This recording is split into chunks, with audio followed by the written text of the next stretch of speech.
एक एक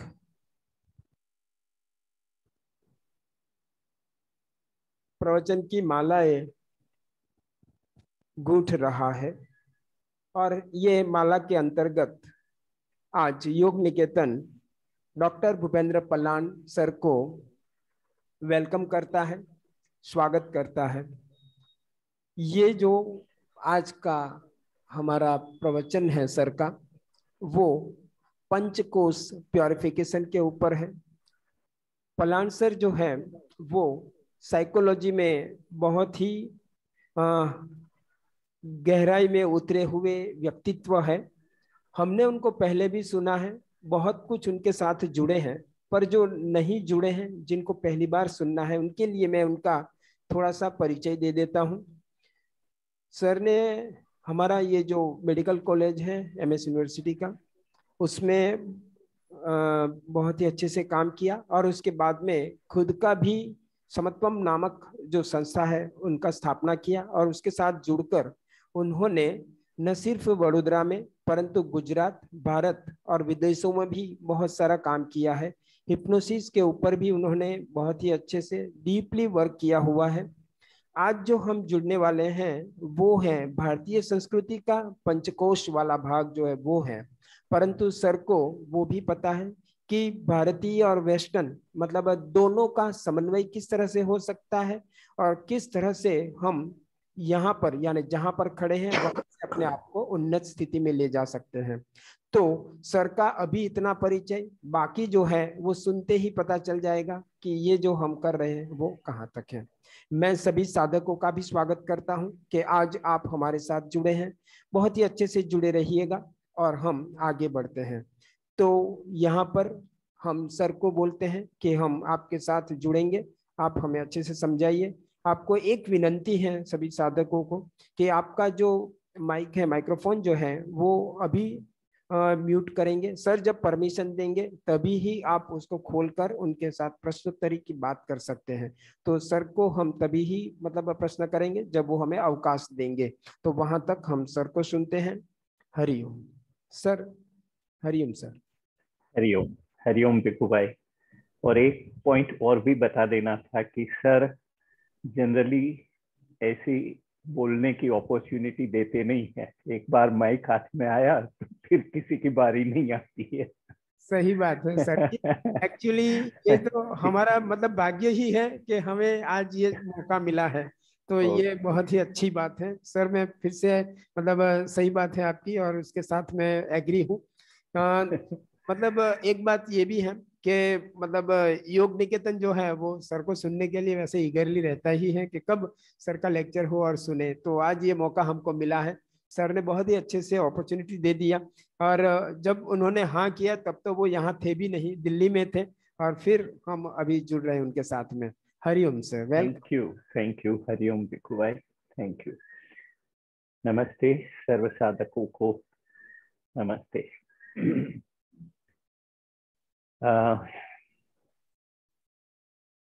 आदत हो गई है प्रेजेंटेशन के साथ बोलने की इसके अंदर, तो ये है प्रेजेंटेशन। और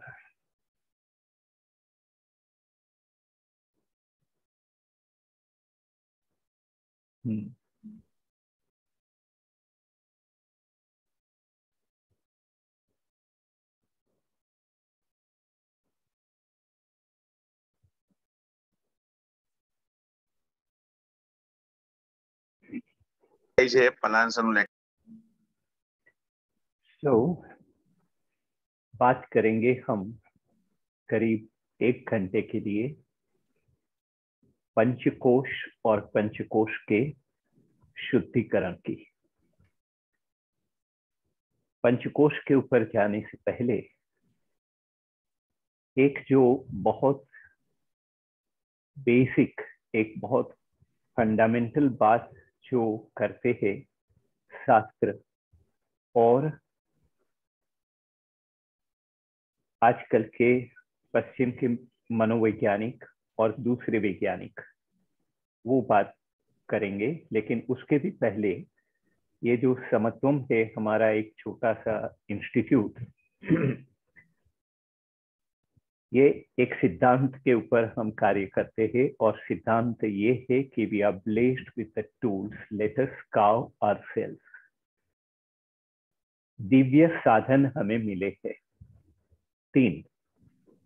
ये मनुष्य का शरीर है जो अद्भुत है, अद्भुत ऐसा एक शरीर हमें मिला है, a divine means for our growth, for our development। दूसरा साधन हमें मिला है मन, मनुष्य का मन जिसकी शक्ति अमाप है। साइकोलॉजिस्ट आज कहते हैं कि what is the strength of human mind, we can not measure, we can not assess. अमाप शक्ति वाला मन है हमारे पास।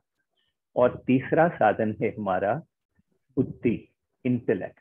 इस पृथ्वी के ऊपर दूसरे कोई भी मनुष्य को, कोई भी प्राणी को नहीं मिली है, कोई दूसरे प्राणी को नहीं मिली है ऐसी विशिष्ट प्रकार की और विपुल मात्रा में हमें बुद्धि मिली है।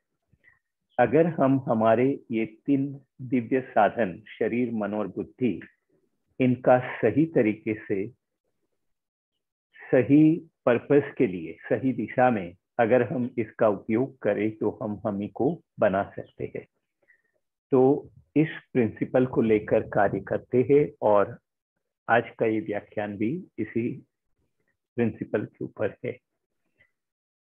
तो आजकल वैज्ञानिक एक शब्द यूज करते हैं, इसमें फिजिसिस्ट है, केमिस्ट है, बायोलॉजिस्ट है, साइकोलॉजिस्ट है। तो ये सारे जो साइंटिस्ट, सो कॉल्ड साइंटिस्ट हम कहते हैं,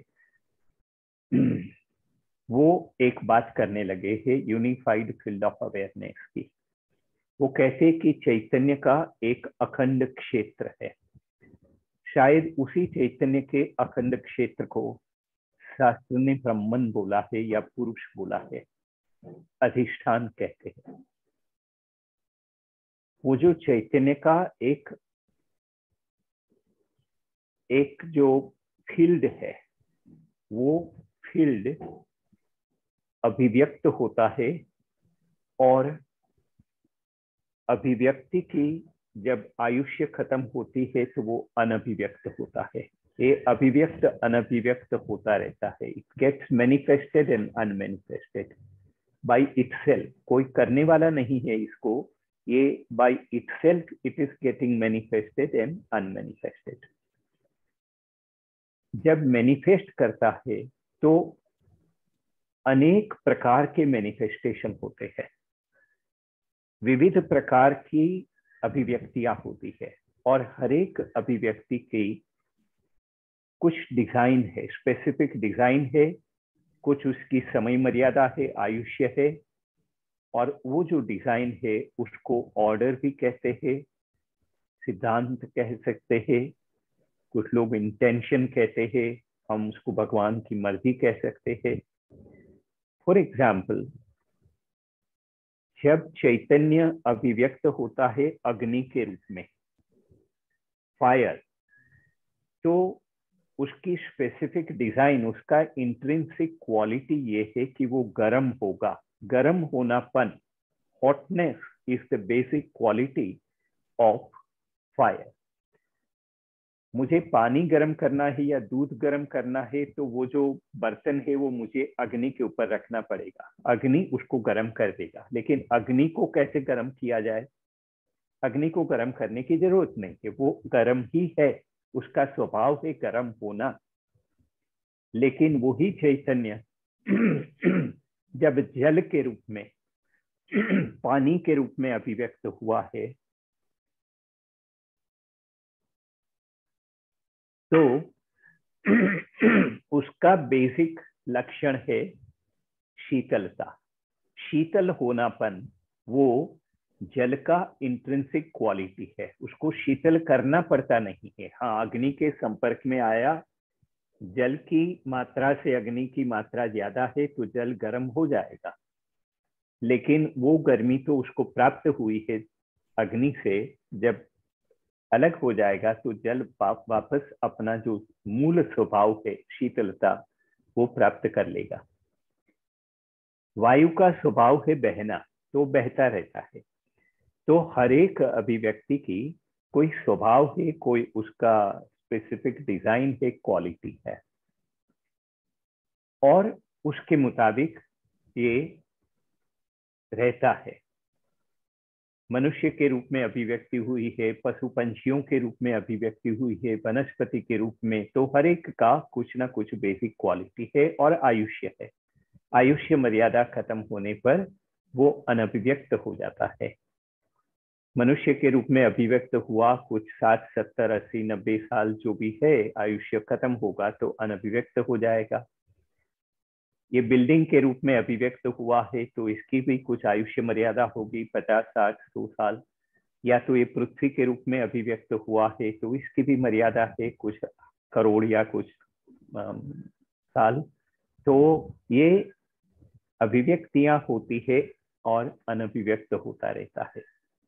ये कोई दिव्य दृष्टि से ऋषि मुनियों ने ये जाना होगा, जो निरूपण किया है सारे शास्त्र में। और आज का वैज्ञानिक कुछ ऐसी बात कर रहा है कि it seems that everything is the source is the same. वो सोर्स में से सब ये मैनिफेस्टेशन होता है। अब अभिव्यक्तियां 3 प्रकार की है। निर्जीव अभिव्यक्ति है जिसमें घन, प्रवाही, वायु सब ये होता है। सजीव अभिव्यक्ति है जिसमें ये वनस्पति सृष्टि है, जीव सृष्टि है, और जीव सृष्टि के अंदर एक मनुष्य भी है। तो ये दोनों प्रकार की अभिव्यक्तियां हैं। लेकिन एक तीसरे प्रकार की अभिव्यक्ति है और वो है काल और स्थल के रूप में। स्थल और काल, टाइम एंड स्पेस, और टाइम एंड स्पेस के अंदर जो कुछ भी है वो सब भी उसी की अभिव्यक्ति है। टाइम और स्पेस के अंदर जो घटनाएं घटित होती है, परिस्थितियां पैदा होती है, संयोग पैदा होते हैं, वो भी तो वही चैतन्य की अभिव्यक्ति है। मेरा यहाँ से ये बोलना, एक ये घटना हो रही है, ये अभिव्यक्ति है चैतन्य की। आपका वहां बैठ के सुनना, वो भी एक चैतन्य की अभिव्यक्ति हो रही है। So what ever you can think about in time and space, including time and space, everything, or even if there is something beyond time and space, जो हम टाइम एंड स्पेस जानते हैं उसके बियॉन्ड भी कुछ भी है, तो वो भी तो सब उसी चैतन्य की अभिव्यक्ति है। बाई चांस हम अभी इस अभिव्यक्ति में है। इस अभिव्यक्ति की मैंने जैसे कहा बहुत ही अहम भूमिका है ये पूरी सृष्टि चैतन्य के अंदर, और इसी के लिए इस अभिव्यक्ति के अंदर इतनी विशिष्ट प्रकार की बुद्धि, इतनी विपुल मात्रा में बुद्धि, ऐसा बहुत शक्तिशाली मन और बहुत अद्भुत ऐसा शरीर ये दिया गया है। बाकी अभिव्यक्तियों में भी है, इसके अंदर भी है अंतःकरण और बाह्यकरण दोनों, और इसके अंदर मात्र बाह्यकरण है, अंतःकरण नहीं है। इसमें बुद्धि क्षमताएं नहीं है इनएनिमेट में, और इसके अंदर तो न अंतःकरण है न बाह्यकरण है, लेकिन वो अभिव्यक्तियां होती रहती है और फिर अनभिव्यक्त होता है। घटना हुई और घटना समाप्त हुई। अब इस अभिव्यक्ति में और हर एक अभिव्यक्ति में शायद दूसरी अभिव्यक्तियों के बारे में इतनी जानकारी नहीं है वैज्ञानिकों को, बट इस अभिव्यक्ति में होता क्या है कि जो रूप में हम अभिव्यक्त हुए हैं और वो रूप के अंदर जो जो परिवर्तन आता है, उसी के साथ में हम जो बेसिकली अधिष्ठान है, चैतन्य है, उसकी तादाद में होती रहती है, वो आइडेंटिफाई करता रहता है। तो अभी मैं ये पीपीटी कोई एक सेट में से दूसरे सेट में ले रहा था, तो मैंने देखा कि source formation and destination formation ऐसा कुछ उसमें ऑप्शन था। तो ये नया कुछ निकला होगा, पता नहीं, पहले नहीं हुआ करता था। बट ये सोर्स में से जो डेस्टिनेशन में आते, तो सोर्स का ही वो फॉर्मेशन रखना है या दूसरी जो बनाई है पीपीटी उसका, तो ऐसा कुछ ये डेस्टिनेशन फॉर्मेशन होता गया, तो सोर्स को हम भूलते चले। तो वो सोर्स के साथ फिर से हम जुड़े, वही है योग का मतलब, योग का आशय।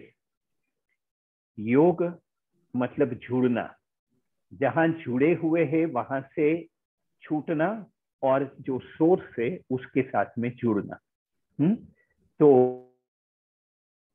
कुछ इस तरह से हम देखेंगे आगे। अब जुड़ जाते हैं हम किसके साथ? तो मनुष्य के रूप में हम जो है, तो शास्त्रों ने 5 कोशों की परिकल्पना की है। एक एक कंसेप्चुअल है ये कोश, मतलब कोई फिजिकल एंटिटी नहीं है, कवरिंग नहीं है, लेकिन 5 ऐसे शीर या कवरिंग बताए गए हैं जिनको कोश कहते हैं, पंचकोश।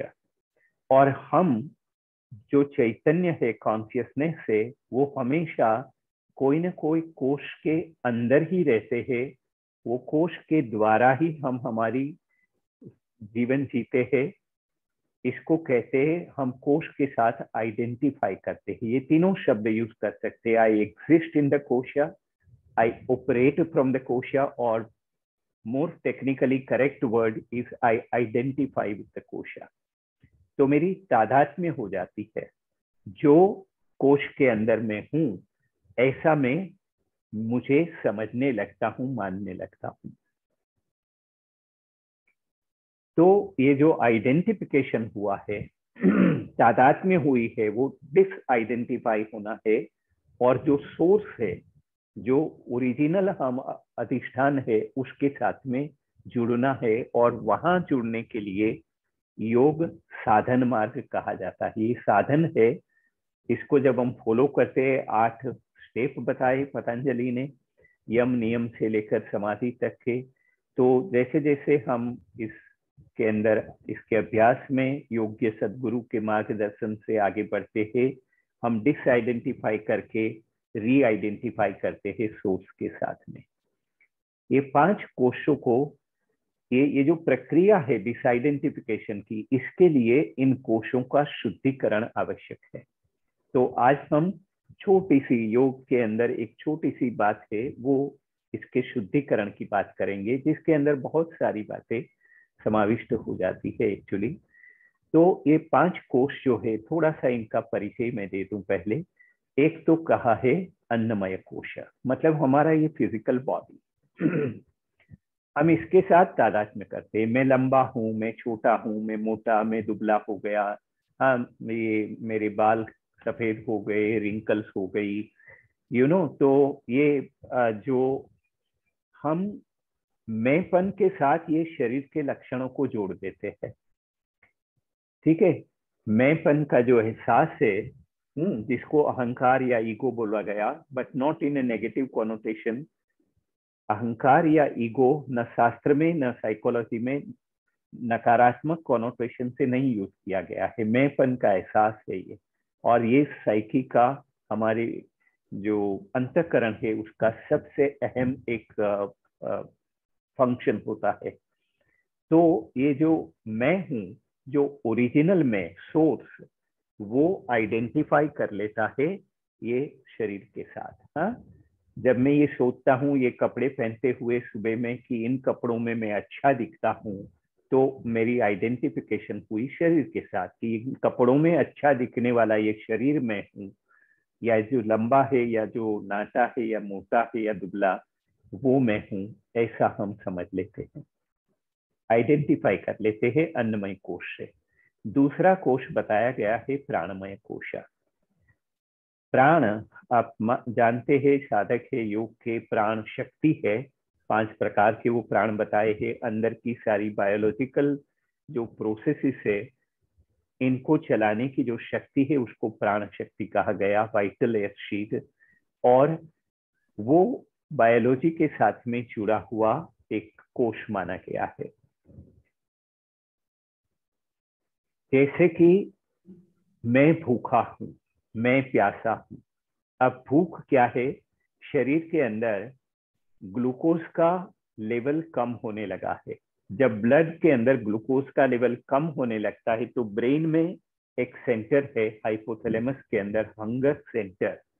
वो कुछ न्यूरॉन्स का क्लस्टर है, ग्रुप ऑफ न्यूरॉन्स, जो ब्लड ग्लूकोज का सेंसर है। जैसे ब्लड ग्लूकोज लेवल नीचे गया तो वो सेंसर एक्टिवेट हुआ और एहसास होता है मैंपन के अंदर, ईगो के अंदर, कि मैं भूखा हूं या मैं प्यासा हूं, प्यास लगी है मुझे, मैं प्यासा हूं। क्योंकि एक थर्स्ट सेंटर भी है वहीं हाइपोथैलेमस में, जो सेंसर है बॉडी वाटर लेवल का। बॉडी के अंदर जो लिक्विड है, फ्लूइड है, वो जब कम हो जाता है तो वो एक्टिवेट हो जाता है और प्यास का एहसास पैदा कर देता है।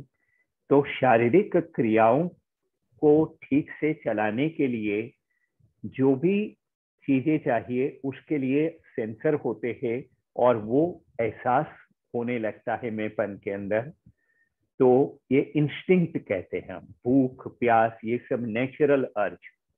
या तो मैं अस्थमा का पेशेंट हूँ, I am suffering from diabetes, I am suffering from blood pressure, मतलब कि जो शरीर की बायोलॉजी में कुछ एबनॉर्मलिटी है, वो एबनॉर्मल बायोलॉजी के साथ में मैंपन जुड़ जाता है। मैं अस्थमा का पेशेंट, मैं ब्लड प्रेशर का पेशेंट हो जाता है। तो ये मैंपन की तादाद में हुई प्राणमय कोश के साथ। तीसरा कोश बताया गया है मनोमय कोश, माइंड शीट। हम हमारे विचारों के साथ, भावनाओं के साथ जुड़ जाते हैं। मैं गुस्से हो गया, मैं डर गया, मैं डिप्रेस हो गया। अब गुस्सा या डिप्रेशन या डर, यहाँ मनोमय कोश के अंदर एक वातावरण पैदा हुआ है कुछ समय के लिए। और कुछ समय के लिए जब मनोमय कोश के अंदर गुस्सा है, हम उसके साथ तादाद में कर लेते, मैं गुस्से में, मैं डर गया। तो मैंपन की ये तादाद में है मनोमय कोश के साथ में। मैंपन की तादाद में हो जाती है कभी विज्ञानमय कोश के साथ, ज्ञान के साथ, नॉलेज के साथ। मैं हिंदी, गुजराती और इंग्लिश जानता हूं, लेकिन मैं फ्रेंच नहीं जानता हूं। तो मैं ये जानता हूं कि मुझे फ्रेंच नहीं आती है, तो ये भी मेरी जानकारी है। मेरा नॉलेज या मेरा नॉलेज क्या नहीं है, उसका जो नॉलेज है वो है ज्ञान। ज्ञान के साथ जुड़ते हैं। पार्टली हम ये भी कह सकते हैं कि अभी हम सब विज्ञानमय कोश के साथ जुड़े हुए हैं। मेरे मन में मैं ऐसे मानता हूं कि मेरे पास कुछ नॉलेज है जो मैं इन दोस्तों के साथ बांट रहा हूं, और आप ये मानते हैं कि ये डॉक्टर पलान से हमें कुछ ज्ञान मिल रहा है, तो हम ज्ञानमय कोश के साथ में है अभी। लेकिन सपोज अभी मेरे ये बाल ठीक नहीं है या टाई पहनी है ठीक नहीं है और मैं ऐसे करने लगता हूँ, तो मैं थोड़ा सा अन्नमय कोश में चला गया कि मैं दिखता अच्छा नहीं हूँ। या अभी मुझे सपोज प्यास लगी है तो मैं प्राणमय कोश में थोड़ा सा चला गया हूँ, तो निकल जाऊं वहां से। ये थोड़ा सा पानी पी लिया तो मैं ज्यादा यहाँ आ गया, प्राणमय कोश से थोड़ा निकल गया मैं। मनोमय कोश में कभी जाता हूँ, वहां पर वो रास्ते पर वो कोई व्हीकल हॉर्न बजाने लगता है, तो आवाज सुन के अरे यार अभी डिस्टरबेंस हो रहा है, इरिटेशन हो रहा है, तो मैं इरिटेटेड, मैं गुस्से में। तो ये हम फिरते रहते हैं या बटे हुए रहते हैं, लेकिन कहीं ना कहीं आइडेंटिफाई किया हुआ होता है। या तो हम आइडेंटिफाई करते हैं आनंदमय कोश के साथ, जहां मुझे सुख का अनुभव, हैप्पीनेस का अनुभव, जॉय, प्लेजर, एक्सटेसी, ये सारे शब्द है। आनंद, मोद, प्रमोद, ऐसे शब्द है संस्कृत में। तो these are degrees of happiness. तो जब कोई वस्तु, व्यक्ति या परिस्थिति जो मुझे चाहिए वो मुझे मिल जाती है, तो हम वो आनंदमय कोश की तादाद में कर लेते हैं। मजा आ गया, अच्छा लगा, हैप्पीनेस। बट वो वस्तु, व्यक्ति या परिस्थिति बदलती रहती है या हमारा उसमें इंटरेस्ट बदलता रहता है, तो फिर हम वहां टिकते नहीं है, फिर यहाँ कहीं ना कहीं हम इधर उधर बिखर जाते हैं। तो ये बगैर वस्तु, व्यक्ति या परिस्थिति, वही एक जो शास्त्रों ने कहा है आनंद स्वरूप हम है, वो स्वरूप का आनंद, वो एहसास सतत हमारे अहंकार के अंदर, हमारे ईगो के अंदर, मन के अंदर, अंतःकरण के अंदर बना रहे, उसके लिए ये साधन मार्ग है। हम जाने कि ये आइडेंटिफिकेशन है, और जहां जहां पर मैं आइडेंटिफाई हुआ हूं इनका हम शुद्धिकरण करते चले। तो ये प्रक्रियाएं योग में बताई है, ये शुद्धिकरण की।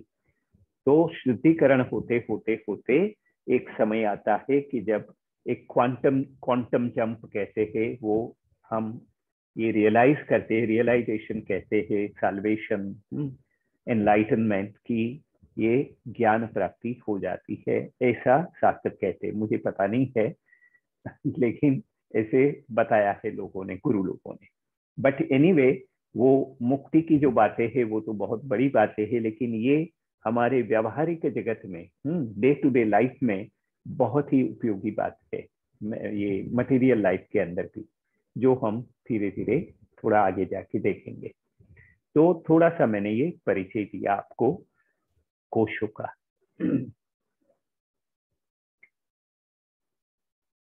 ये जीवन के अंदर, मनुष्य के जीवन के अंदर हमें चाहिए स्वास्थ्य, सुख और विकास, हेल्थ, हैप्पीनेस एंड ग्रोथ। एक इंस्टिंक्ट है हमारे अंदर, एक नेचुरल अर्ज है, जहां हम है वहां से आगे बढ़ना है। Physically I want to grow and become more and more healthy, more and more strong. Mentally I want to grow, intellectually I want to grow. तो जीवन के जो सारे क्षेत्र है, भौतिक विकास, आर्थिक विकास, सामाजिक विकास, इवन आध्यात्मिक विकास, तो जो क्षेत्र है जीवन के, वहां हमें विकास करना है। ये विकास करने की जो एक अंदर एक तत्व है, दूसरे कोई प्राणी में नहीं है। हाँ, कोई चिड़िया या कोई कौवा या कोई गाय या भैंस या बकरी, कुत्ता, वो कभी अपने घर की डिजाइन नहीं बदलने का सोचते हैं, न कभी वो कपड़े सिला के अलग अलग डिजाइन के कपड़े पहनने का सोचते हैं, न कभी उनकी नई नई रेसिपी बनाते हैं। उनका जो लाइफस्टाइल है वो ऐसे का ऐसा ही रहता है, क्योंकि वो विकास करूं, मैं कहीं कुछ और बनूं, आगे बढ़ूं, ऐसा कोई अंदर है ही नहीं। ये मनुष्यत्व है, ये है हमारे अंदर कि हम आगे बढ़े, जाने। तो ये सोर्स की ओर जाना है, हम जा रहे हैं विरुद्ध दिशा में। प्रॉब्लम ये है, तो इसके लिए फिर वो ग्रोथ होने पर भी हैप्पीनेस और हेल्थ नहीं आती, उल्टी अनहैप्पीनेस और अनहेल्थी बनते जाते हैं। विकास की यात्रा उल्टी दिशा में चल रही है। विकास ये है कि जहां पर हमें सुख मिले, जहां पर हमारा स्वास्थ्य अच्छा बना रहे, तो वो दिशा में विकास के लिए हमें स्ट्रेस को मैनेज करना है। स्ट्रेस शब्द बहुत ही ज्यादा प्रचलित होने लगा है पिछले कुछ 30-40 ईयर्स से। तो ये सिद्धांत एक निकल आया है अभ्यास करते करते स्ट्रेस के ऊपर। कभी 82 में मैंने वर्क शुरू किया था, ये मेडिकल स्टूडेंट का एग्जामिनेशन स्ट्रेस का। जब स्ट्रेस के बारे में बहुत कम लोग बातें कर रहे थे, तो वहां से लेकर आज तक की यात्रा में जो भी सीखा, ये गुरुजनों से, जो वैज्ञानिकों से, तो एक सिद्धांत मेरे मन में पैदा हुआ है, जो है ही सिद्धांत के stress is due to identification. सारा जो तनाव है उसका बेसिक रूट कोज है ये गलत आइडेंटिफिकेशन। जहां पर हम जुड़े हैं वहां से हमें निकलना है, डिस आइडेंटिफाई करना है, और जो सोर्स है उसके साथ में जुड़ना है, री identification. That is the ultimate solution for all kind of stress, कोई भी जीवन के क्षेत्र में। तो ये dish identify and re identify करने के लिए ये हमें काम में आ सकता है। ऑफ कोर्स पूरा योग का मार्ग है, उसके लिए बहुत सारी बातें हैं, जो अभी थोड़ी बातें इसमें से आएगी इसमें। बट ये जो बेसिक थिंग है कि इफ वी रिमेन अवेयर कि कहाँ पर मैं जुड़ा हुआ हूँ अभी, from where I am operating at this moment. मैं जानता हूं कि मैं अभी विज्ञानमय कोश में हूँ। जब वो व्हीकल ने हॉर्न बजाया और मन में इरिटेशन हुआ तो अवेयरनेस है कि ये थोड़ा समय मनोमय में चला गया। तो ये अवेयरनेस है, ये बनी रहे सतत सतत, हम सतर्क बने रहे, विजिलेंट बने रहे, सजग और विजिलेंट, अवेयर एंड विजिलेंट, सजग और सतर्क बने रहे कि हम कहाँ से ऑपरेट करते हैं। और दूसरा, हर एक जो कोश है जिसके साथ हम आइडेंटिफाई करते, इनका हम शुद्धिकरण करें, तो हम ये हेल्थ, हैप्पीनेस और ग्रोथ, ये विकास लक्ष्य, विकास ऐसा होगा कि जो सुख और स्वास्थ्य बनाएगा, ऐसे विकास की यात्रा में हम जुड़ेंगे। तो हम देखते हैं एक के बाद एक कोश को, उसके शुद्धिकरण की कुछ क्रियाएं बताई गई है, कुछ उपाय बताए गए हैं। तो अन्नमय और प्राणमय, ये दोनों को मिलके हम समझ सकते हैं कि ये फिजिकल आई है। शारीरिक मैं, जो ये शरीर और शरीर के अंदर की चलती क्रियाएं हैं। तो मुझे चाहिए अच्छा दिखने वाला शरीर, बहुत सक्रिय एक्टिव बॉडी चाहिए, अलर्ट बॉडी चाहिए, स्वस्थ शरीर चाहिए। ये सारी अंदर की प्रक्रियाएं स्वस्थता से, अच्छी तरह से, संवादिता से चलनी चाहिए, ऐसी मेरी अपेक्षा होती है। तो ये फिजिकल आई का शुद्धिकरण के लिए बताया गया है कुछ उपाय। एक तो है शुद्ध सात्विक और वेजिटेरियन डाइट। ये बहुत ही इंपॉर्टेंट एक उपाय है शरीर की शुद्धि के लिए, सात्विक शुद्ध आहार। दूसरा है नियम, जो यम और नियम है, इसमें जो नियम बताए, शौच, संतोष, ये ईश्वर प्रणिधान वगैरह, तो ये नियमों का हम पालन करें, हम योगासन करें, हम षटकर्म करें। हाँ, नेति, धोती, बस्ती, कपालभाति सब सीखे हैं आप, साधक ही है, तो ये करें। और प्राणायाम, प्राणायाम प्राणमय कोश का शुद्धिकरण में बहुत काम आता है। तो ये सारे साधन बताए गए, उपाय बताए गए हैं, जिनको हम नियमित रूप से फॉलो करें, ये अन्नमय कोश का शुद्धिकरण और प्राणमय कोश का शुद्धिकरण होता है। फिजिकल एक्सरसाइज एक्टिविटी भी इसमें हमें सहाय कर सकते हैं। और मस्कुलर रिलैक्सेशन जो हम सीखते हैं, शवासन जो कहते हैं, या progressive relaxation of the body, तो ये सारे उपाय है अन्नमय कोश को शुद्ध करने के, जिसका हम सतत अभ्यास करते रहें। अगर हम मनोमय कोश की बात सोचे तो ये इमोशनल आई है। हाँ, मैं गुस्से में, मैं डरा हुआ, ये जो इमोशनल आई है, मेंटल आई, साइकिक आई। तो मतलब कि ये एक साइकोलॉजी में भी एक कॉन्सेप्ट है, इसको ईगो स्टेट थियरी कहते हैं, ego state theory and ego state therapy. जब वो मैं पढ़ रहा था तो मुझे लगा कि ये तो यही बातें पंचकोश वाली बातें कर रहे हैं। उसमें है कि it is a family of I. मैं जो हूँ वो फैमिली ऑफ आई हूँ। तो मैं एक डॉक्टर भी हूँ, और मैं एक बेटा भी हूँ, और मैं एक भारत का नागरिक भी हूँ। तो अलग अलग रोल जो हम प्ले करते हैं, इसके बारे में उसमें बातें हैं। तो ये इमोशनल आई है, मनोमय कोशा। और हमें चाहिए कि हमारा मन शांत हो। हाँ, मन के अंदर सलामती का एहसास बना रहे, संतोष बना रहे, मन के अंदर अपेक्षाएं, उम्मीदें बनी रहे सही दिशा में जाने के लिए, मन के अंदर आत्मविश्वास और हैप्पीनेस, चीयरफुलनेस बनी रहे, सुख का एहसास बना रहे, ऐसा मन हमें सबको चाहिए। तो इसके लिए कुछ उपाय बताए गए हैं। इसमें प्राणायाम हमें मदद कर सकते हैं, शवासन, प्रत्याहार, धारणा, ध्यान, ये तीनों को मिला के जो हम मेडिटेशन करते हैं, या योग निद्रा जिसको कहते हैं, उसी को हम सेल्फ हिप्नोसिस कहते हैं, कोई और बात नहीं है। या कुछ लोग इसको राजयोग करके सिखाते हैं। तो ये प्रत्याहार, धारणा, ध्यान, शवासन एंड प्राणायाम, ये जो योग के अंग है, वो हमें ये इमोशनल आई को मनोमय कोश के शुद्धिकरण में सहाय करते हैं। इसके अलावा जब जरूरत पड़े तब काउंसलिंग है, साइकोथेरेपी है, हिप्नोथेरेपी, कोई एक्सपर्ट का हम सहाय ले सकते हैं।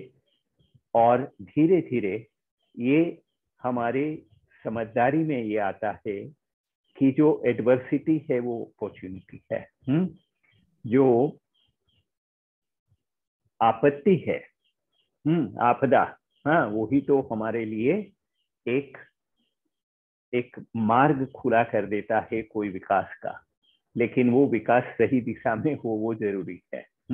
आपदा में अवसर वाली बातें तो हो रही है, लेकिन वो अवसर कोई अलग ही दिशा में हमें ले जाते हैं। एनीवे, बट एडवर्सिटी, जब भी जीवन में कोई संघर्ष की परिस्थिति आती है, और स्वामी जी कहते हैं कई बार कि जब ऐसा लगे कि क्यों मेरे साथ ऐसा क्यों हुआ, why it happened with me, तो हर एक क्यों का जवाब ये है कि इस समय आपके विकास की यात्रा में ऐसी घटना की जरूरत थी, इसलिए ऐसा हुआ। It was necessary for your growth in the right direction. तो अगर वो हम पकड़ ले तो हमारी दिशा बदल जाती है, और डिस आइडेंटिफाई करके हम री आइडेंटिफिकेशन की ओर जाने लगते हैं। तो ये समझदारी हमारे अंतर में, हमारे अंतःकरण में पैदा हो, इसके लिए ये थेरेपी भी काम में आती है, शास्त्र की बातें भी काम में आती है। और ये जो सारी है, जो गेम्स है, म्यूजिक है, आर्ट है, exercise, this all this things are there, ये सब उपाय है इमोशनल आई को शुद्ध करने के। तो जो भी हमें जचता है, हमारे रास्ते में आता है, ये उपाय हमें करना है, लेकिन नियमित रूप से ये करते रहना है, तो मनोमय कोश प्यूरिफाई होता है। फिर विज्ञानमय कोश की बात करते हैं, इंटेलेक्चुअल आई। ये मैं डॉक्टर हूँ वाला, ये इंटेलेक्चुअल आई है।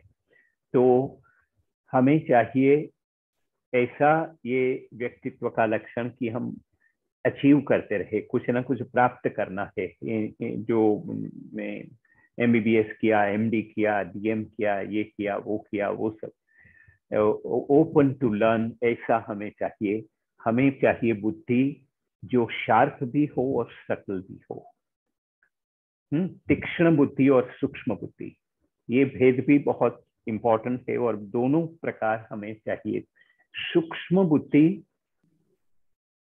जनरली थोड़ा डिफिकल्ट है, तीक्ष्ण बुद्धि हम हो जाते हैं। ये पढ़ाई लिखाई सब हमें देते हैं वो तीक्ष्णता, बुद्धि की शार्पनेस।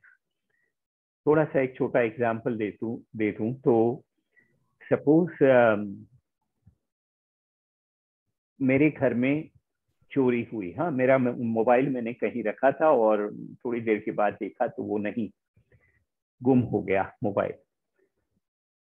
तो अगर मेरी तीक्ष्ण बुद्धि होगी तो मैं सोचूंगा कि कौन आया होगा इस समय, दरवाजा खुला था या बंद था, ये किसने लिया हो सकता है। और ये सब सोच के मैं एक नतीजे पर आता हूँ कि हाँ, वो धोबी आया था, वो बाई आई थी, या वो कोई भी आया था जो शायद वो ले गया होगा। ये एक तीक्ष्ण बुद्धि से हम एक कंक्लूड करते हैं।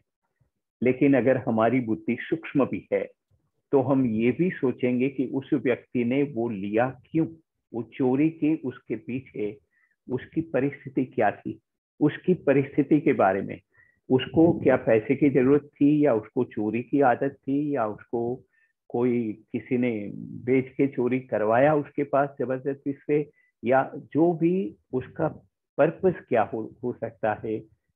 और फिर उसको मैं सहाय कैसे करूं कि जिससे उसकी आदत से वो ऊपर उठे। ये सटल इंटेलेक्ट मुझे देती है।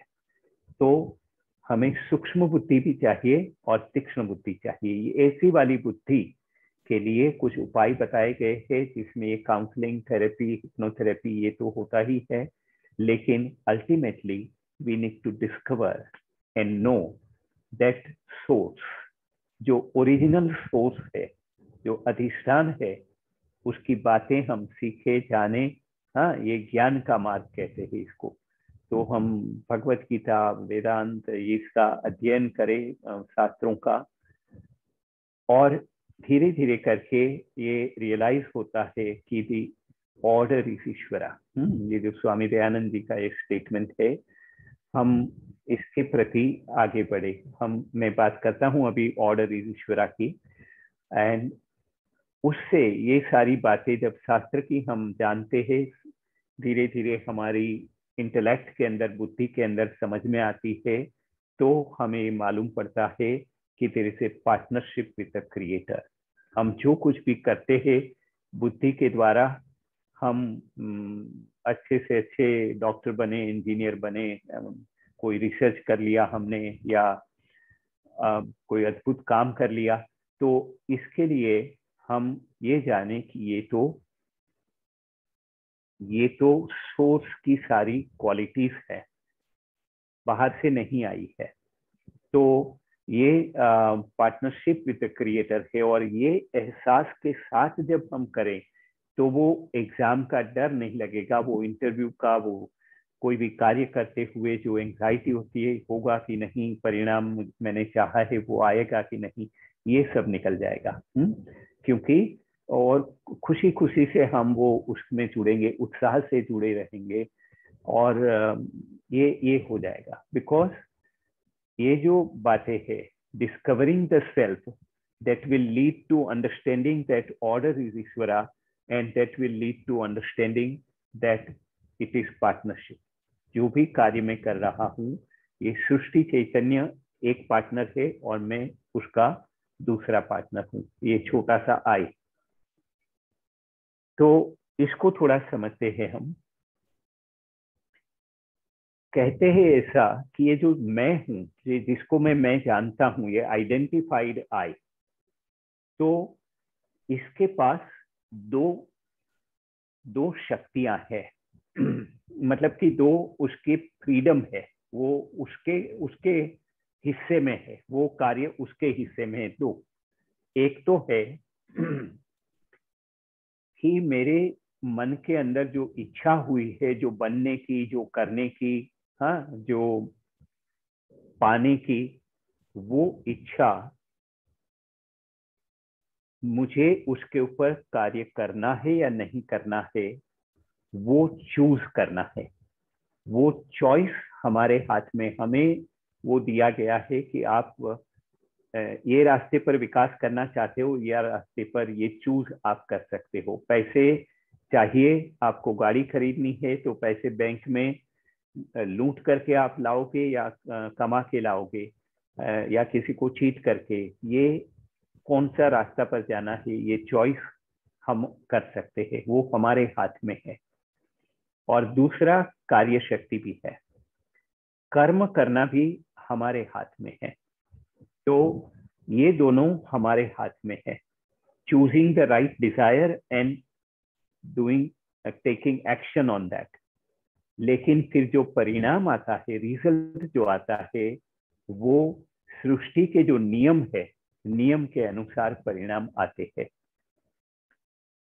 तो इसमें हमारा कोई रोल नहीं होता है, और जहां रोल नहीं होता है वहीं हम टांग लड़ाने लगते हैं।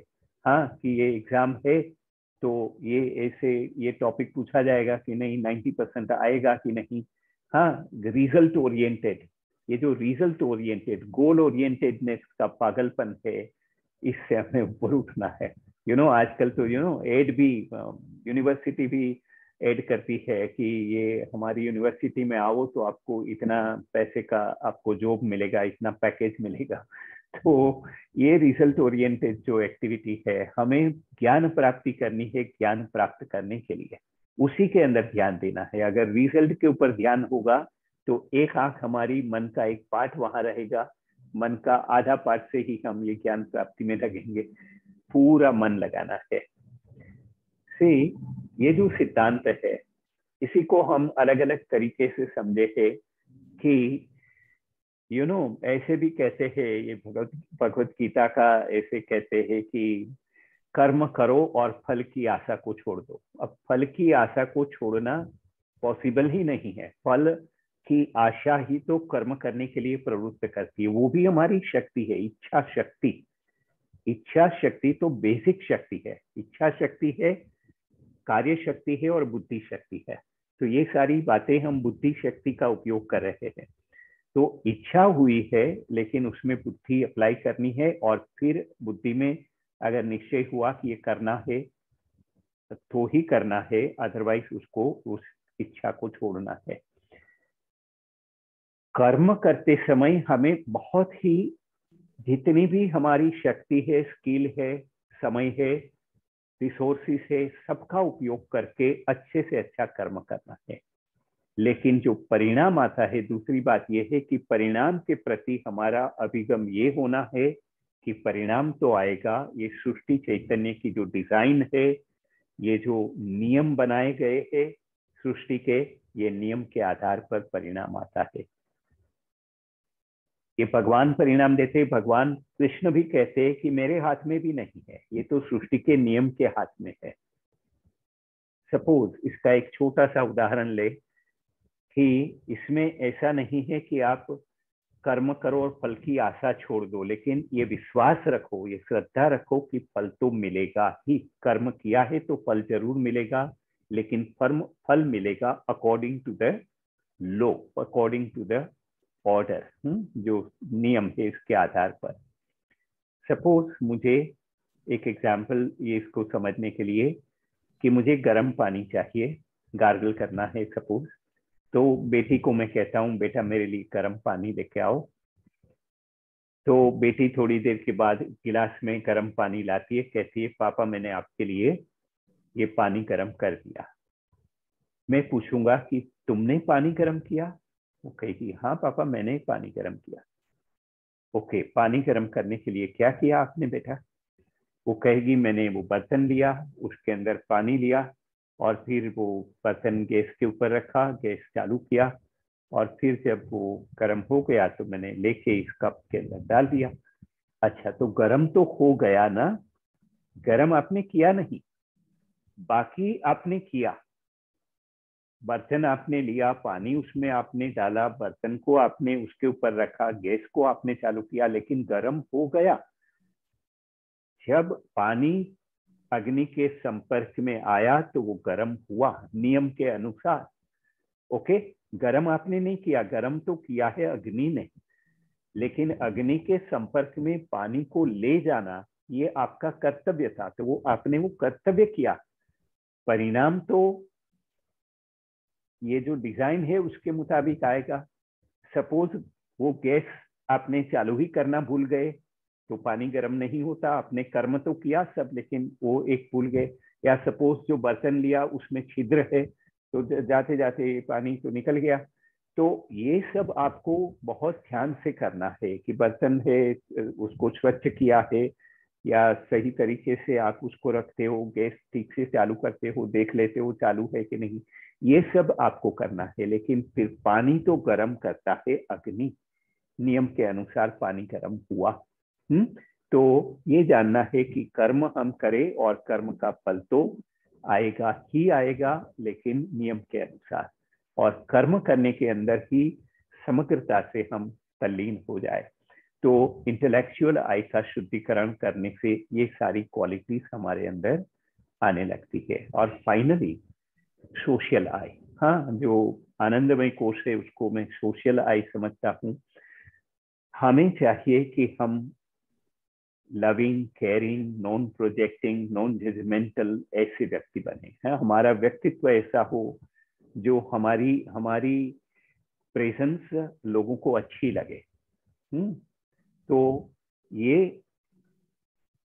स्वभाव के अंदर जो हमें खुशी और खुशी बांटते रहे, हम लोगों का मदद करते रहे, हम उनका ध्यान रखे, प्यार से पेश आए सब लोगों के साथ, ऐसा ही व्यक्तित्व सबको चाहिए। सोशल आई मुझे ऐसा चाहिए।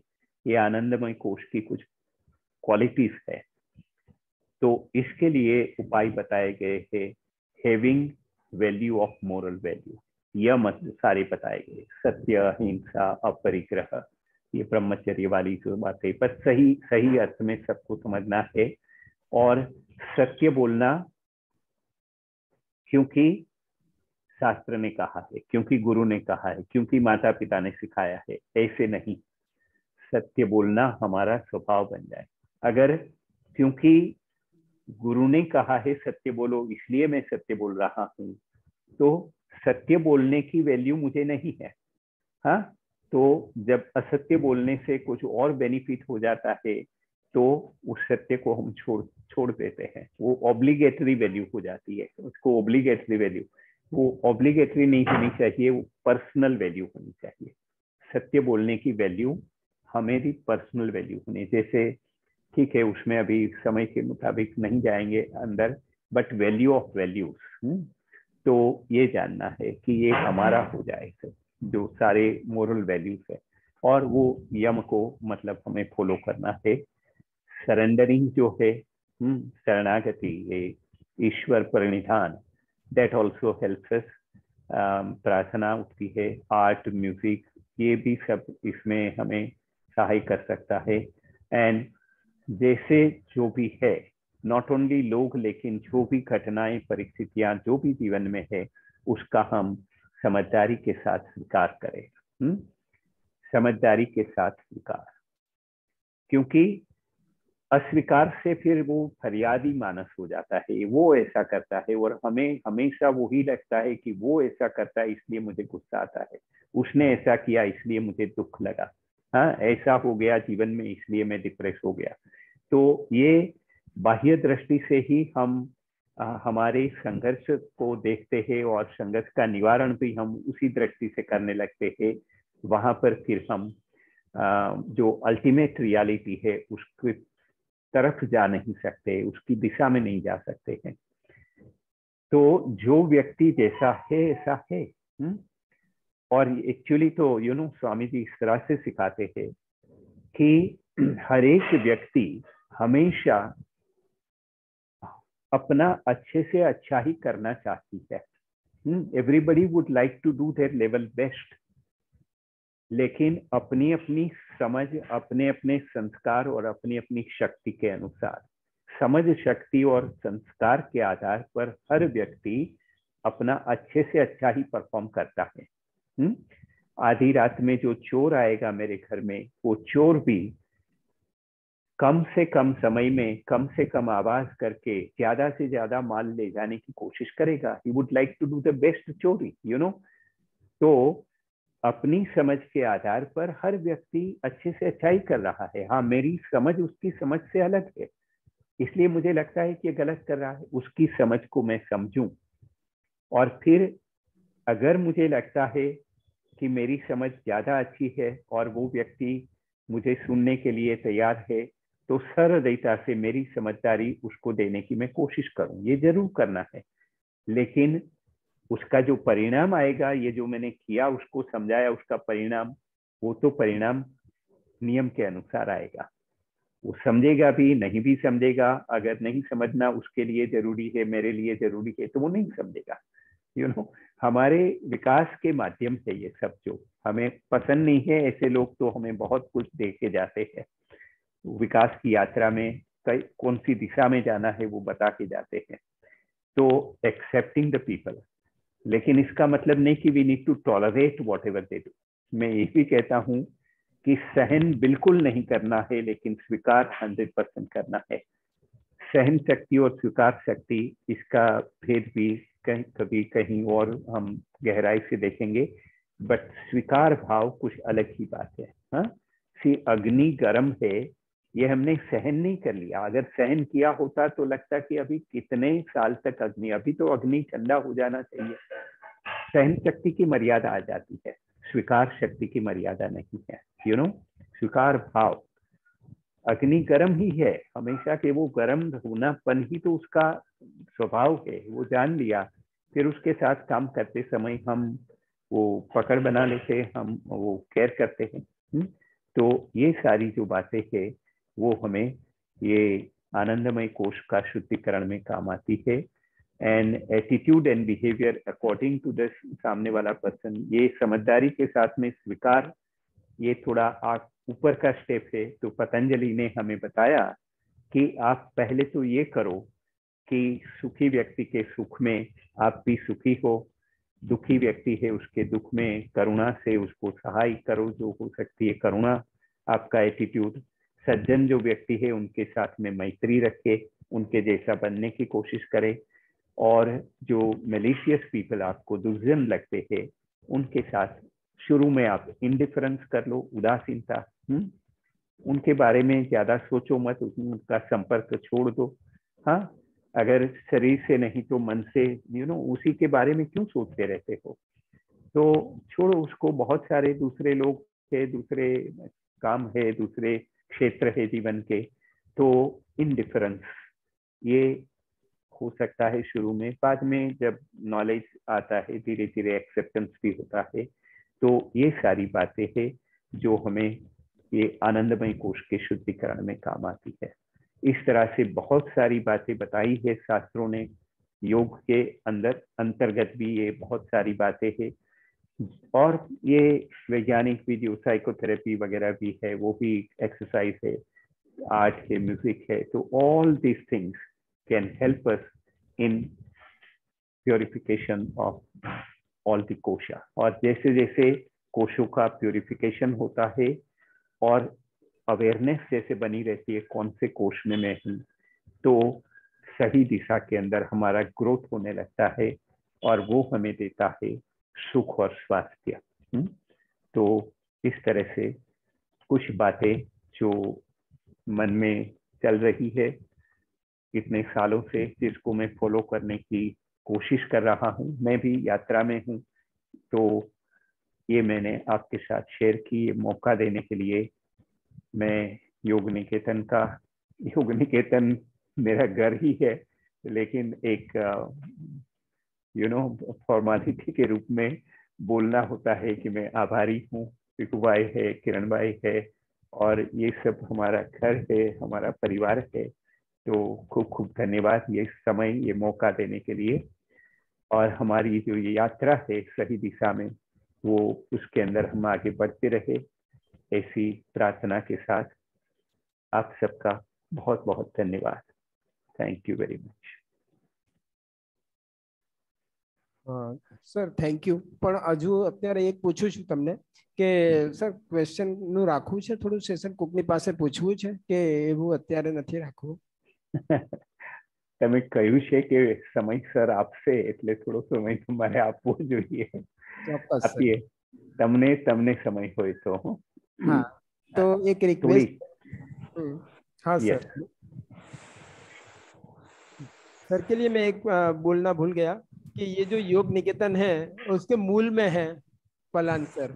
मतलब ये जो YTTC वगैरह जो कोर्सेज शुरू हुआ उसके मूल में भी पलानसर है, तो मतलब रूट है हमारे लिए। और मूल में तो गुरुजी है मूल में तो, लेकिन हाँ मैं अभी जो ये जो आपके अध्यापक गण है उनमें मैं पहले आ गया था संपर्क में योग निकेतन के, और कुछ नहीं। राइट, 91 में मैंने योग निकेतन ज्वाइन किया। हाँ सर, तो प्रश्न लेते हैं। यस हाँ सर, रिक्वेस्ट है कि आप पर्सनल जो क्वेश्चन है वो नहीं पूछेंगे, हमने आज जो सुना है उसके रिलेटेड आप क्वेश्चन जरूर से पूछेंगे, और एक के बाद एक पूछेंगे। एक पूछता है तो दूसरा उसी समय अनम्यूट कर लेंगे। ऐसा नहीं कि मैं भी मतलब अनम्यूट नहीं, मतलब म्यूट कर लेंगे जो अगर कोई पूछ रहा है तब। हरिओम, पूछिए प्रश्न। और पिकू भाई मैं एक और आपको रिक्वेस्ट करूंगा कि अगर हैंड रेस या ऐसे भी हाथ ऊपर कर दे और फिर आप उनके नाम लेके एक के बाद एक उनको बताएंगे, ऐसी मुझे हेल्प करेंगे तो और ज्यादा अच्छा रहेगा। जिनको भी पूछना है वो अपना वो हैंड रेस का आइकन या ऐसे हाथ करे, और फिर पिकू भाई आप देख के नाम। बिल्कुल बिल्कुल सर, तो हैंड रेस करिए, और हैंड रेस करते ही फिर वो नाम बोलूंगा, वो अनम्यूट करके फिर क्वेश्चन करेंगे। आप अपने हैंड रेस करिए please, that will be better. Perhaps other fields में भी देख लेते हैं, बाकी तो कैमरा सबके वो ऑफ है। आप आपके दर्शन देते तो मुझे ज्यादा अच्छा लगता है, थोड़ा प्रकट हो जाइए स्क्रीन के ऊपर आप। हाँ, जो हो सकता है कुछ मर्यादा है अगर आपके इंटरनेट की तो अलग बात है, बट अदरवाइज ये मेरी एक आदत है कि सामने कोई बैठा है, उनके सामने मैं कोई और तरीके से बोल सकता हूँ। स्क्रीन के सामने, ब्लैंक स्क्रीन के सामने इतना भाव नहीं आते हैं। एनीवे, ठीक है, पूछिए पूछिए, ये समय आपका है, मैं तो खाली खाली बोल रहा हूँ। किसी को कोई प्रश्न नहीं है इसका, तो ये तो बहुत अच्छी बात है, अच्छी बात है। अभी तक किसने हेनरी? सर एक बात मुझे बतानी है। हाँ आज एक बताइए। नया शब्द सीखने को मिला, पार्टनरशिप विथ क्रिएटर। ऑसम, या अमेजिंग। एंड बात, अभी प्रश्न इसलिए नहीं है कि आप जो बोलते हैं वो भी एब्जॉर्ब हो रहा है। Right, thank you. ये पार्टनरशिप है, तो मैं आई जब लव ये दैट बात वर्ड। डेफिनेटली, और इसी तरह से मैं समझा हूँ कि कोई इट्स अ इंडस्ट्री है मैटर ऑफ उसमें, हाँ, it's a matter of experience, realisation. Exactly, because अगर वो जो फाइनेंस डिपार्टमेंट वाला व्यक्ति है वो प्रोडक्शन डिपार्टमेंट में टांग लड़ाएगा, तो कैसे इंडस्ट्री आगे बढ़े? प्रोडक्शन वाला प्रोडक्शन का काम करे, फाइनेंस वाला फाइनेंस का काम करे, हाँ, और एचआर वाला एचआर का काम करे, तभी तो ग्रोथ होता है ना। तो हम तो वो जो परिणाम देने वाला जो है उसके काम में टांग लड़ाते रहते हैं और उसी के बारे में सोचते हैं। अभी हमारा कर्तव्य है कि ये करो, आप जो आपको समय दिया है, शक्ति दी है, इतना बुद्धि दिया है, ये सब स्किल वगैरह रिसोर्सेज, इसका उपयोग करो और परिणाम तो नियम के अनुसार आने वाला ही है। ये श्रद्धा रखो, विश्वास रखो। Thank you for that comment. एक हैंड रेज है, मुझे नाम वो बहुत छोटे लेटर से, I can't Shashank read it. Shekhar ji, हाँ पूछिए प्लीज शशांक जी। पूछिए पूछिए शशांक जी। नमस्ते सर। तो शशांक, बहुत अच्छा लगा आपको यहाँ देख के। पहले तो मैं आपको पहचान नहीं सका, ये अन्नमय कोश में परिवर्तन आते रहते हैं ना, इसलिए, लेकिन I am very very extremely happy to see you here. बोलिए शशांक, बोलिए। तो उसी तरह का एक अच्छा टर्म मुझे भी लगा, अच्छा, ऑर्डर, ऑर्डर ऑफ ईश्वरा, है ना? ये तो, ऑर्डर, तो ये भी जो है सो एक बहुत मतलब पहली बार सुना मैंने भी ऐसा, ये ऑर्डर ऑफ ईश्वरा। ऑर्डर ऑफ ईश्वरा नहीं, ऑर्डर इज ईश्वरा। ऑर्डर इज ईश्वरा, ऑर्डर इज नियम ईश्वरा, ही यस, तो ईश्वर है। नियम ही शशांक, ईश्वर। मैं थोड़ा और बोलूं? हाँ सर, अगर हाँ हाँ, भिखू भाई, मैं थोड़ा और बोलना चाहता हूँ हाँ सर बिल्कुल। कि ऐसा है कि जो नियम है ना, सारे फिजिक्स के नियम है सपोज, तो फिजिक्स का एक नियम है ग्रेविटी का, गुरुत्वाकर्षण। ये ग्रेविटी का लॉ हम कब सीखते हैं? तो कोई कहेगा 7th स्टैंडर्ड में, 8th स्टैंडर्ड में, लेकिन गुरुत्वाकर्षण का जो नियम है वो 1-1.5 साल का बच्चा सीख लेता है। हाँ, वो कुर्सी के ऊपर, टेबल के ऊपर चढ़ा है और गिरता है, नीचे गिरता है, हड्डी टूटती है, उसको मालूम पड़ गया ग्रेविटी का लॉ कि ऊपर से गिरेंगे तो नीचे ही गिरेंगे। He knows that, you know. तो ये गुरुत्वाकर्षण का नियम सीख लिया उसने। और जब वो 6-7-8 साल का हुआ, पापा के साथ टेरेस में गया काइट फ्लाइंग के लिए, वो पतंग जगाने के लिए, उसको मन तो करता है, उस समय तो कल्पना शक्ति बहुत है उनकी, तो मन करता है कि मैं भी पतंग की माफी कूदूं, लेकिन उसको वो गुरुत्वाकर्षण का नियम मालूम है, तो वो जंप नहीं लगाएगा, बिकॉज ही नोज कि मैं गिरूंगा तो नीचे। नियम को हम जाने, सृष्टि के सारे नियम, ये फिजिक्स के लॉ है, केमिस्ट्री के लॉ है, बायोलॉजी के लॉ है, इन नियमों को जाने और नियमों का अनुसरण करें, ये दोनों जरूरी है। नियम को नहीं जाने या जानते हुए भी अनुसरण नहीं किया, संघर्ष जरूर आएगा। लेकिन अगर नियमों को जान लिया और नियमों को हमने फॉलो किया ठीक से, तो सुख मिलेगा। और ये जो सारे नियम है हर एक विज्ञान के, ऐसे ही एक पूरा महानियम है, एक महा ऑर्डर है, जो है एपिस्टेमोलॉजिकल लॉ या यूनिवर्सल लॉ। और वो लॉ ये है कि सृष्टि के अंदर जो कुछ भी हो रहा है, जो कुछ भी हो रहा है, उसके पीछे कुछ ना कुछ पर्पस है। प्रयोजन के बगैर कुछ नहीं होता है, और प्रयोजन है पूरी सृष्टि का विकास, विकास की यात्रा है पूरी सृष्टि की। और इसमें ये छोटे दायरे में हमारा जो छोटा सा आय है, मैं, मेरा परिवार, मेरा समाज, तो इसमें जब सोचते तो लगता है कि अरे ये क्यों हुआ, लेकिन मेरे जीवन में या मेरी परिवार में आज जो हुआ उसका रिपरकशन 5000 साल के बाद वहां मार्स के ऊपर क्या होने वाला है वो मुझे पता नहीं है, but it is all, it is one. तो ये हर एक जगह पर कहीं पर कुछ भी होता है उसका पर्पस है, purpose is the growth of the entire universe. तो ये तो महानियम की बात की, मतलब छोटे छोटे जो नियम है समाज के जो नियम है, हाँ, ये सारे नियमों का अनुसरण करे तो इसमें ये सब यम आ जाते हैं। तो ये नियम है, वही तो भगवान है, ऐसे कहते हैं स्वामी जी। स्वामी दयानंद जी का ये सेंटेंस है, स्वामी परमात्मानंद जी जिनको मैं बार बार रेफर करता हूँ, जिनके पास से मैं सीखता हूँ वेदांत, उनके गुरु, तो वो कहते हैं कि ऑर्डर इज ईश्वरा। तो ये ऑर्डर इटसेल्फ इज ईश्वरा, भगवान है। सारे नियम को जानो और नियम के अनुसरण करो, ये करना है। अच्छा लगा शशांक। तो इसमें सवाल मेरा रह गया था सर। मतलब पूछिए। तो सवाल ये था कि हम जो है सो सृष्टि में इतना क्योस देखते हैं, बट उस क्योस में कहीं ना कहीं ऑर्डर है जो कि हमारे समझ में नहीं आता है शायद, है ना? ये मैंने लास्ट उदाहरण इसी के लिए दिया। समझ में क्यों नहीं आता है? क्योंकि ये हजारों अबजों करोड़ों सालों का ये नियम है और ये ऑर्डर है, और करोड़ों सालों के बाद की बात हमें आज पता नहीं है, इसलिए समझ में नहीं आता है केओस के पीछे का ऑर्डर।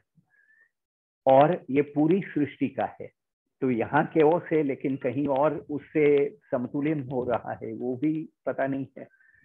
तो दैट इज माय आंसर कि केओस तो लग रहा है, लेकिन लग रहा जो केओस है उसके पीछे तो वही है। हाँ, बैलेंस है, वो हार्मनी है। और वो हार्मनी को जैसे जैसे हम रियलाइज करते जाए कि there is no chaos, no disharmony, no injustice, कुछ भी नहीं है, बट व्यवहारिक जगत में ये सब है। तो व्यवहार के साथ में बने रहना है, इसीलिए शुद्धिकरण, पहले हम जहाँ जुड़े हैं उसी का शुद्धिकरण, और धीरे धीरे करके वो आएगा। बहुत अच्छा क्वेश्चन शशांक, अच्छा लगा। आप बड़ौदा में आगे हैं? हाँ सर, मैं बड़ौदा में ही हूँ, बट अभी मैं थोड़ा एक छोटा सा असाइनमेंट के लिए मलेशिया आया हुआ हूँ, तो अभी मैं मलेशिया से जुड़ा हुआ हूँ और फिर मंथ एंड में आ जाऊंगा वापस। We will talk some other time. हाँ सर, मैं आऊंगा आपसे मिलने के लिए। थैंक यू, नमस्ते। थैंक यू सर, नमस्ते। या एक और प्रश्न ले लेते विकू भाई, कब जिग्नेश से भाई वो आप पूछ लो, जिग्नेश भाई पूछेंगे, उसके बाद में समाप्त कर देंगे। हाँ पूछिए जिग्नेश भाई। आपने बताया कि माइंडफुल होके अन्नमय कोश, मनोमय कोश या ज्ञानमय कोश, कहीं पे भी माइंडफुल होके आप काम कीजिए, तो हमको कैसे पता चलेगा कि हम अभी अन्नमय कोश में है या ज्ञानमय कोश में है? अवेयरनेस पता, तो ये जो मैंने कुछ एग्जांपल्स दिए इससे पता चल सकता है। और धीरे धीरे जैसे जैसे थोड़ा और गहराई से ये सारी बातें सीखते हैं, श्रवण मनन निधिध्यासन होता है नियमित रूप से, क्योंकि 1 घंटे के अंदर तो पता नहीं चलेगा, बट होगा।